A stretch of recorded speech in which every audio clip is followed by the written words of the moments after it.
I thought I had it all. A beautiful house, a thriving career, and above all, a devoted wife, Sarah. We were the couple people admired. Cozy movie nights on the couch, wine-filled weekends in Napa. Our life was the picture of a shared dream. High school sweethearts, married young, inseparable ever since.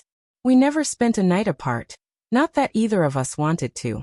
Our bond felt unshakable, until it wasn't. It started in small ways. Sarah, always the lively social one, began to pull away. Late nights at work grew frequent, her excuses piling up. I brushed it off, blinded by trust, convincing myself it was just stress, the demands of her job. Never once did I suspect anything more. I was hopelessly in love, and about to be brutally educated. One Friday evening she called, saying she wouldn't make it home for dinner. A big presentation, an important client, reasonable enough. I cooked my usual pasta for one. The silence of the house pressed in. As I cleared the dishes, I noticed her laptop on the counter. A notification lit up the screen. A name I didn't recognize, Mark. My gut twisted. This wasn't like her. Curiosity, that dangerous impulse, nudged me. I paused, then clicked. The message was explicit. Raw confessions, intimate details. My blood went ice cold. Nausea slammed into me. This wasn't some meaningless online flirtation. This was happening, and recently. The room swirled around me. I clutched the counter just to stay upright, my perfect life collapsing in an instant. The message even mentioned a hotel, a specific date, last night. Heart pounding. I stumbled to our bedroom, clinging to denial but unable to silence the truth. I searched her drawer, the one with her special things. Inside was a lipstick in a shade I had never seen. It was still warm to the touch. That was it. Confirmation. My Sarah, the woman I adored, had been with another man. The betrayal stabbed deep, sharp and merciless. Every line of that message replayed in my head, each one carving a fresh wound.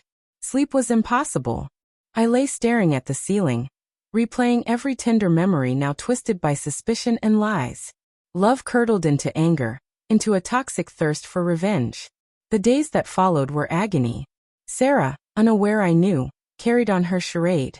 Smiling, kissing me, calling me honey. Each word a slap, each touch another betrayal.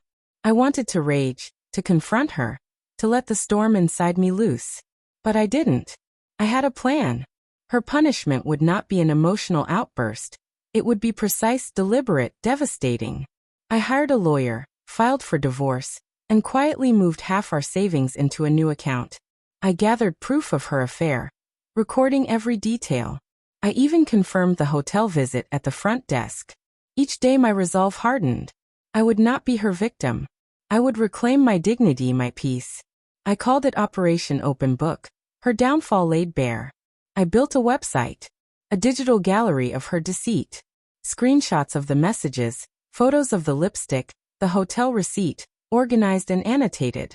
Then came the day of her big gala, where she was to be honored as a rising star.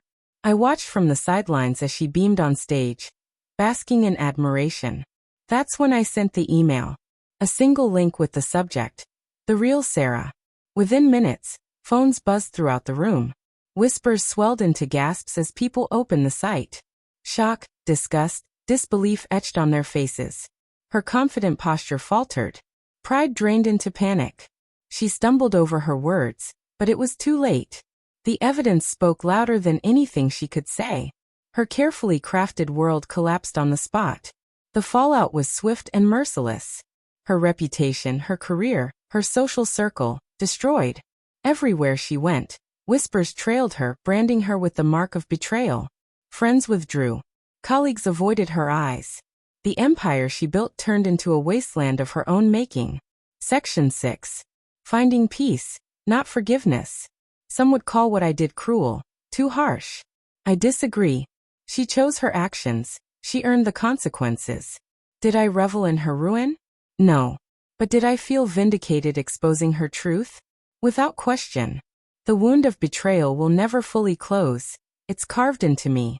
But I am moving forward, rebuilding one painful step at a time.